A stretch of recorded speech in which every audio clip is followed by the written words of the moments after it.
Hello नमस्कार, आप सभी लोगों का स्वागत है। मैं हूं राज राणा। शुरुआत करेंगे एक बेहतरीन कोटेशन के साथ कि तू हो निडर, हो जा अटल, हाँ है तेरा कर्तव्य पथ, हुंकार भर हुंकार भर हुंकार भर। अगर आपको विपरीत परिस्थितियों में सिलेक्शन लेना होता है तो आप लोगों को अपने आप से एक वादा करना पड़ता है कि मैं सिलेक्शन लूंगा। खुद पर भरोसा भी करना होता है कि मैं इस काम को कर सकता हूं। मैंने एक श्रृंखला प्रारंभ करी ताकि बीपीएससी 4.0 के हर एक अभ्यर्थी ये सीख पाए कि आखिर सिलेक्शन लिया जा सकता है, उनके अंदर एक भरोसा स्थापित हो पाए। उसी श्रृंखला में मैंने आपको बहुत सारे सुपर टीचर से आपकी मुलाकात कराई थी और आज मैं एक और सुपर टीचर से आपकी मुलाकात कराने जा रहा हूं। अब आप कहेंगे सर सुपर टीचर क्यों कह रहे हैं? क्योंकि अब वो वास्तव में सुपर टीचर बन चुके हैं, क्योंकि उनका सिलेक्शन बीपीएससी 3.0 में हो चुका है। तो आइए आज मैं आपकी मुलाकात कराने जा रहा हूं ऐसे ही होनहार सुपर टीचर से जिनका नाम है प्रशांत कुमार। और बिल्कुल चलते हैं उन्हीं की तरफ। तो हेलो प्रशांत, कैसे हैं आप? हाँ सर, गुड इवनिंग सर। सबसे बहुत पहले तो अच्छे हैं आपको सर, आप बताइए। कॉन्ग्रेचुलेशन। सबसे थैंक पहले यू तो सर, आपको lot of thanks sir. Congratulation, बहुत बहुत बधाई है। आपका lot of BPSC thanks sir. TRE 3.0 में 125 के लिए आपका सिलेक्शन हुआ है। तो जी सबसे पहले सर। थोड़ा सा अपने बारे में बताओ, अपने सिलेक्शन के बारे में बताओ कि किस में सिलेक्शन हुआ है, आपको कैसे हुआ है, ठीक है, वो बताइए। सर मेरा नाम प्रशांत कुमार है और सर मैं उत्तर प्रदेश का निवासी हूँ। सर मैं पीआरटी 125 में सिलेक्टेड हूँ और जो मेरी रैंक आई है वो 598 है सर, जनरल रैंक। जी सर। ओके, चलिए अब रैंक तो थोड़ी देर मायने रखती है, बाकी तो जो रैंक फर्स्ट बाकी पे सर। आते हैं वो और रैंक जो 500 पे आते हैं वो, काम दोनों को एक ही करना है। तो जब जी आपका सर। सिलेक्शन हुआ तो सबसे पहले आपको कैसे फील हुआ उसके बारे में बताओ कि कैसा फील हुआ। जैसे कि काफी दिनों से हम किसी की तैयारी करते हैं और अचानक कुछ मिल जाए तो उसके बाद क्या होता है कि हमें बड़ा अच्छा अच्छा फील होता है। तो आपको कैसी फीलिंग हुई थी उस समय पर? सर पहले तो मैं जब रिजल्ट अपना देखा तो मेरी आंखों में आंसू आ गए थे सर। जनरली आंखों में आंसू आ गए थे कि पहली बार कोई चीज मतलब मिला, कोई कोई चीज मैं हासिल किया। तो मैं सबसे पहले सर उठ के अपनी मम्मी पापा को बताया तो वो भी बहुत खुश हुए और सब सभी फैमिली लोगों में सबको बताया और सभी ने मुझे बधाइयां भी दी सर। लेकिन बहुत अच्छा फील हुआ सर। अच्छा, अच्छा, माँ बाप का रिएक्शन कैसा था वैसे? क्योंकि माँ बाप सबसे ज्यादा चाहते हैं कि उनका बच्चा सेलेक्ट हो जाए, कहीं पर लग जाए ये। और यूपी जो पूरा के पूरा, उसमें तो सरकारी नौकरी का बहुत क्रेज होता है। तो यहाँ तो ये कहते हैं कि नहीं, नौकरी बस लग जाए। सरकारी नौकरी का मतलब है कि सोशल स्टैंडर्ड बढ़ जाना, एक सामाजिक स्तर तक बढ़ जाता है, लोगों में जी कद बढ़ सर। जाता है जितना होता है। तो कैसा फील हुआ था माँ बाप को आपके? सर उन्हें तो बहुत ही अच्छा लगा था, मतलब वो भी बहुत ही खुश हो गए थे। और सर उन्होंने तो सबके पास फ़ोन करके खुद ही बताना स्टार्ट कर दिया कि मेरा बच्चा पास हो गया है और वो मिठाइयाँ भी बाँटना स्टार्ट कर दिया। सर बहुत ही अच्छा फ़ील हुआ माँ-बाप को कि मतलब एक मेहनत का फल उनके सामने आया। अच्छा बताइए कि आपको तैयारी करते हुए कितना समय हो गया, कि कितने दिनों से आप तैयारी कर रहे हैं इस एजुकेशन सर फील्ड में आने के मैं लिए? सर टीआरई 1 से ही मैंने स्टार्ट किया था। टीआरई 1 का जब मैं एग्ज़ाम दिया था सर तो मेरे मार्क्स काफ़ी कम थे। क्योंकि सर मैं उस समय उतना अवेयर नहीं था सर चीज़ों से कि मतलब क्या चीज़ एग्ज़ाम में आते हैं, क्या चीज़ नहीं आते हैं, कौन-सा चीज़ मुझे मजबूत करना है, कौन-सा चीज़ नहीं करना है, वो सब चीज़ें नहीं थी सर। फिर मैंने सर आपका ये बैच जॉइन किया, टेक्स्ट बुक का टेस्ट सीरीज़ जॉइन किया।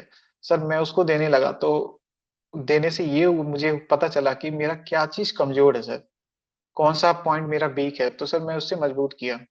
और सर टेस्ट टेस्ट देने से सर मैं रियली बताऊँ, टेस्ट देने से सर मुझे बहुत ही फ़ायदा हुआ।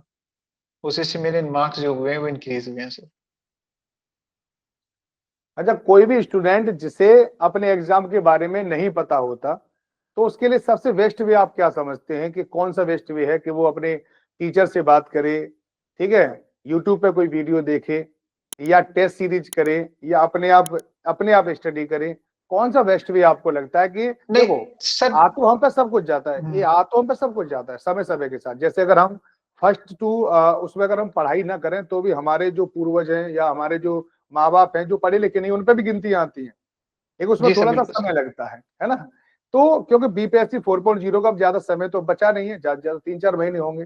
मैं जी चाहता हूँ सर। उन स्टूडेंट को जिन्हें अभी कुछ नहीं पता, पहली बार बीपीएससी का पेपर दे रहे हैं, तो आप उन्हें कुछ ऐसे गुरु मंत्र जरूर दे बताइए कि पहली बार में जो आपको लगा कि टीआरई वन में मेरा सिलेक्शन नहीं हो पाया, उसके पीछे कोई रीजन था, तो वो भी कहीं ऐसा ना सोचे कि टीआरई 4.0 होने के बाद सोचे कि अरे काश मैं पहले से ही पता कर लेता। तो ऐसी चीजें बताइए उनके बारे में।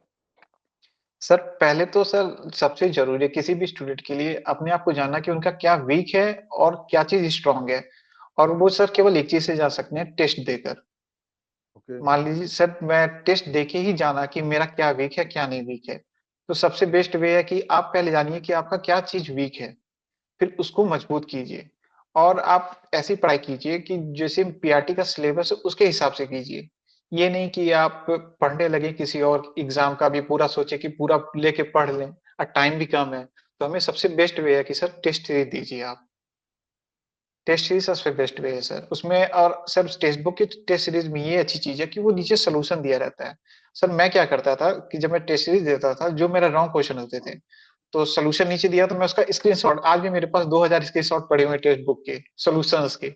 कि लास्ट एग्ज़ाम में जाने मतलब सर जब एग्ज़ाम देने जा रहा था, तो उससे पहले मैं सब रिवीज़न किया सर, जितने भी स्क्रीनशॉट्स लिए थे। Sir okay. उससे भी मुझे बहुत फ़ायदा हुआ। गुड। अच्छा बताइए कि 1 to 5 में आपका सिलेक्शन हुआ है और उसमें मैथ भी आता है, उसमें रीजनिंग भी आती है, करंट अफेयर्स भी आती है। आपने अपनी कैसी स्ट्रेटजी तैयार करी थी कि मैं मैथ को इतना समय दूंगा, रीजनिंग को इतना समय दूंगा, जी के जीएस को इतना समय दूंगा, साइंस को इतना समय दूंगा? तो वो भी जानना चाहेंगे हमारे बीपीएससी 4.0 के जो अभ्यर्थी हैं, जो अब तैयारी करने वाले हैं, उनके बारे में कुछ बताइए। आपने क्या रणनीति का प्रयोग किया?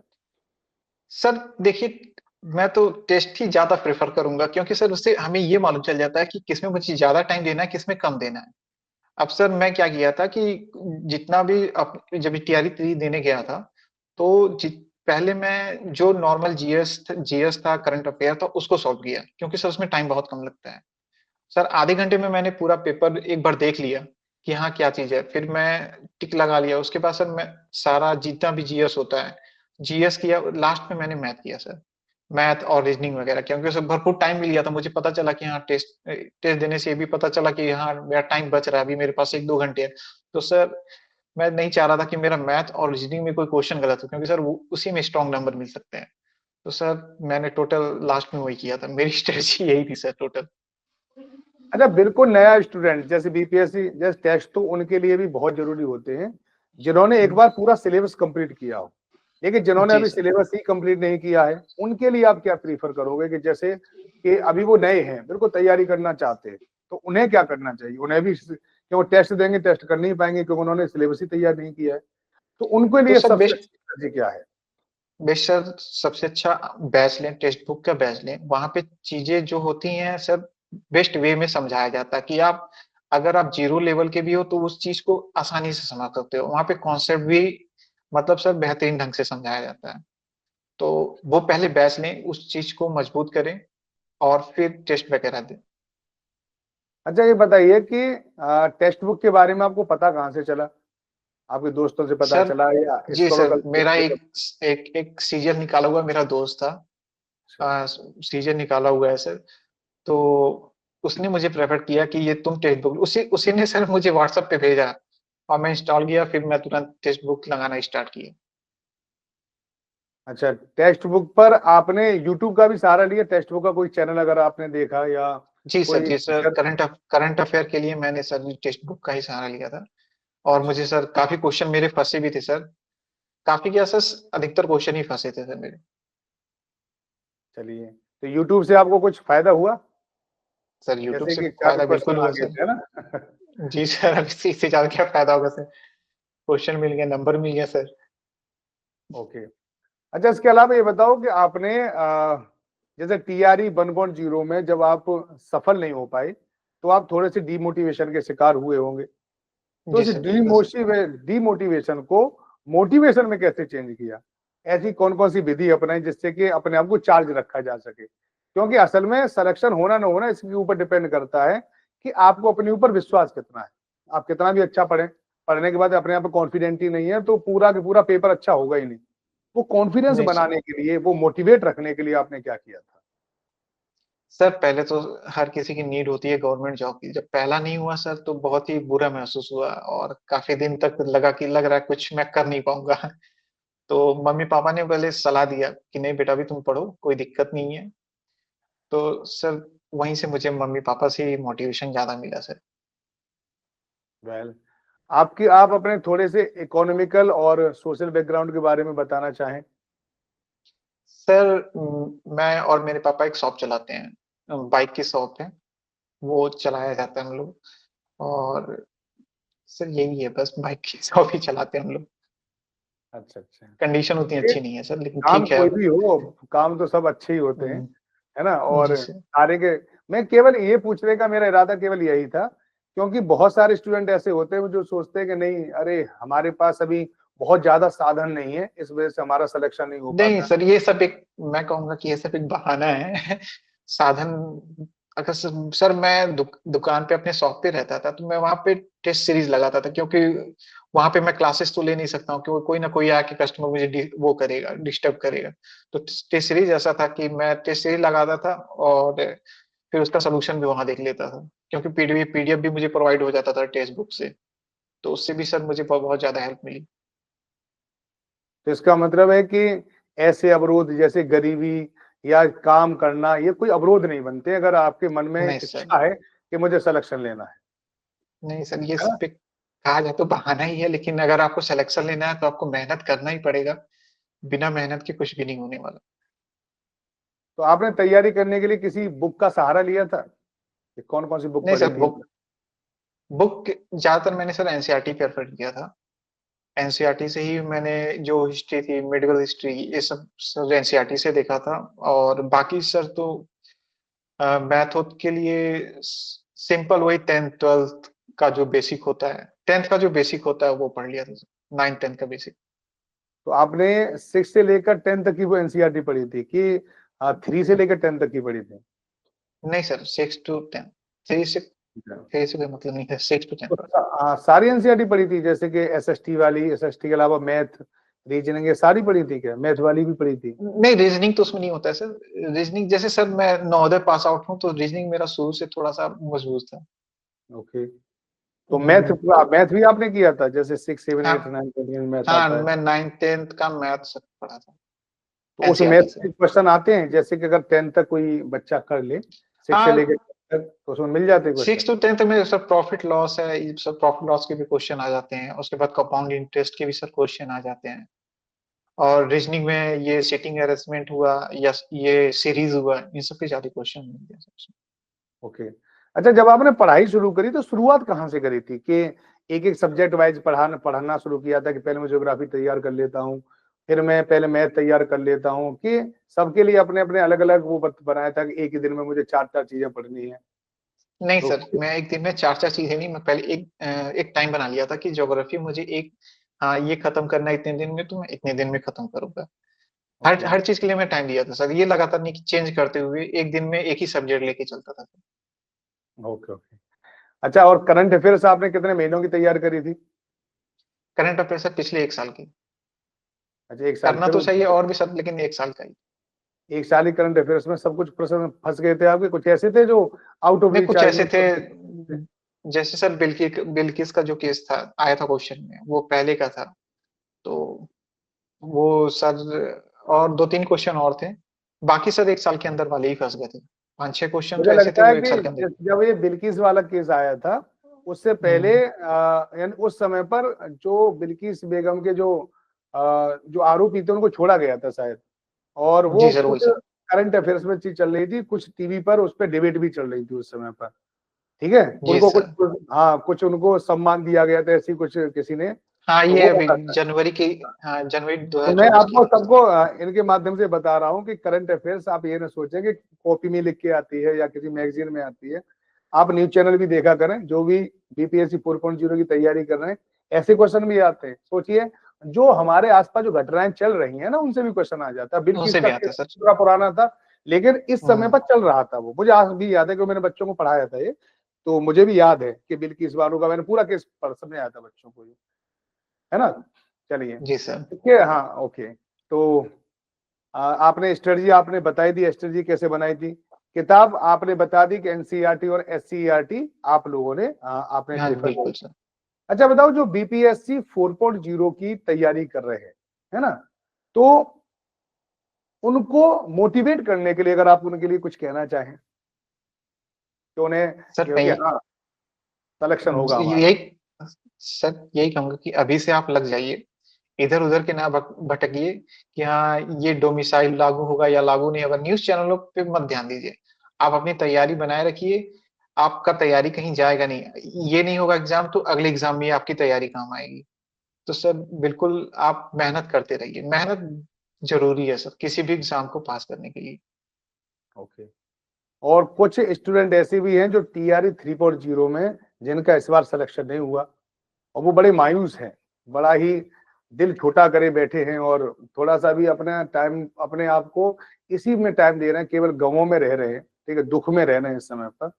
उनको क्या करना चाहिए कि इसी तरह से दुख बनाना चाहिए कुछ और दिन, या अपनी असफलताओं से सीखना चाहिए कि हमें क्या सर करना है? सर मैं खुद टीआरई 1 में मेरा सिलेक्ट नहीं हुआ था, तो मैं हल्का सा सर डिमोटिवेट हुआ था। लेकिन सर डिमोटिवेशन से कोई काम नहीं चलने वाला है, क्योंकि सर जिंदगी में आगे बढ़ना है। जिंदगी में आगे करना है तो सर मेहनत करना पड़ेगा। आप घर पे डिमोटिवेट होके बैठे रहिएगा, कुछ नहीं सीख पाइएगा। आप अगर जिंदगी में आगे बढ़ना है तो उस चीजों को पीछे छोड़िए, जो आगे है उसे देखिए और मेहनत करते रहिए, हार्ड वर्क कीजिए, सफलता जरूर मिलेगी। बिल्कुल, डीमोटिवेशन तो देखो आता है, ये कोई ऐसा कोई ये ना सोचे कि जी डीमोटिवेशन सर ये पास्ट की डीमोटिवेट हो चीजें। गए। हाँ आता है, लेकिन बात क्या है कि हमारी जिंदगी में देखो जिंदा है जब तक दुख रहेंगे, लेकिन बस हाउ टू डील विद सोरो, अपने दुखों के साथ डील कैसे करें, अपनी असफलताओं से सीखें कैसे। और हम प्रशांत जी को आप लोगों के सामने इसलिए ही तो लेके आए कि डीमोटिवेशन से कैसे निकलें, अपने आप को कैसे तैयार करें।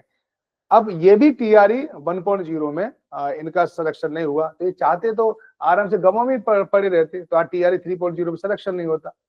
लेकिन हमेशा अपनी असफलताओं से हमें सीखना चाहिए, तो इन्होंने सीखा। बिल्कुल। ओके। तो इसके अलावा ये बताइए कि अब आपका क्या इरादा है कि बस जैसे अब आपने टीआरई 3.0 दे लिया, इसके बाद आगे भी कुछ करने का इरादा है कि बस सर अब तो मुझे नहीं सर मंजिल अब मिल गई, बस?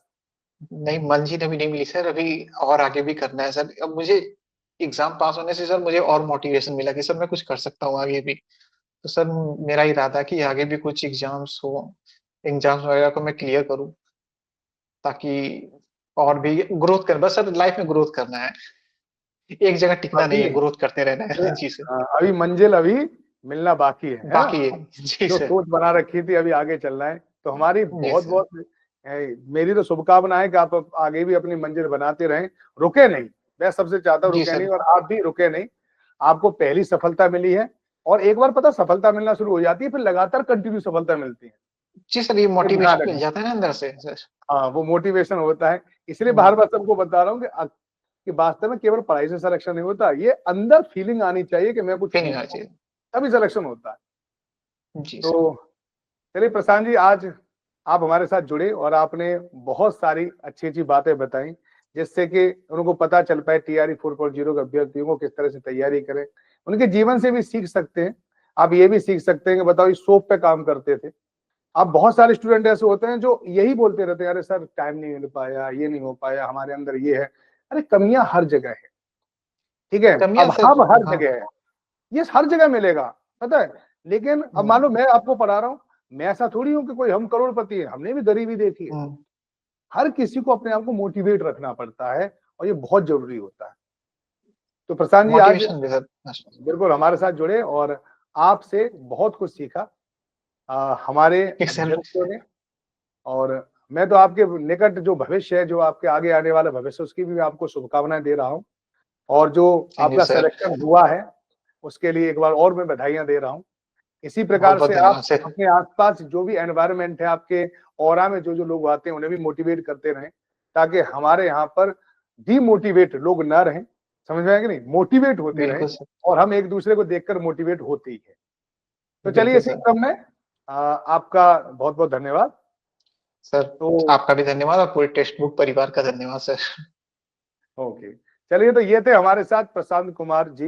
इनका बीपीएससी टीआरई 3.0 में 1 to 5 के लिए सिलेक्शन हुआ है। अब ये सुपर स्टूडेंट से सुपर टीचर बन चुके हैं और अब ये बिहार की दिशा और दशा भी इनके हाथ में है कि अब वो बच्चा जो बिल्कुल नया है, 1 to 5 में बच्चा बिल्कुल नया होता है, उनके अंदर संस्कार का यानी संस्कार देना, उनको शिक्षा देना, ठीक है, और उनको इनके अंदर पता बहुत बहुत प्रकार की भावनाओं का विकास करना, ये अब आपके ऊपर डिपेंड होगा, क्योंकि 1 to 5 के बच्चों को पढ़ाना ही दुनिया में सबसे टिपिकल काम होता है। अगर जी सभी सर, टीचर पूरी इसी कोशिश प्रकार के रहेगी। मोटिवेशन के साथ उनके साथ जुड़े रहें, तो हमारा देश बहुत जल्दी दोबारा से विश्वगुरु बन जाएगा, ये निश्चित है। तो चलिए, जी सर। ऐसे ही मैं आप लोगों के साथ फिर एक नए सुपर टीचर से आपकी मुलाकात कराऊंगा, उनसे भी उनके अनुभवों को आप सीखोगे, मैं आपके उन अनुभवों को आपके साथ साझा करूंगा। और मैं हूं राज राणा और मैं चाहता हूं अब अगले सुपर टीचर आप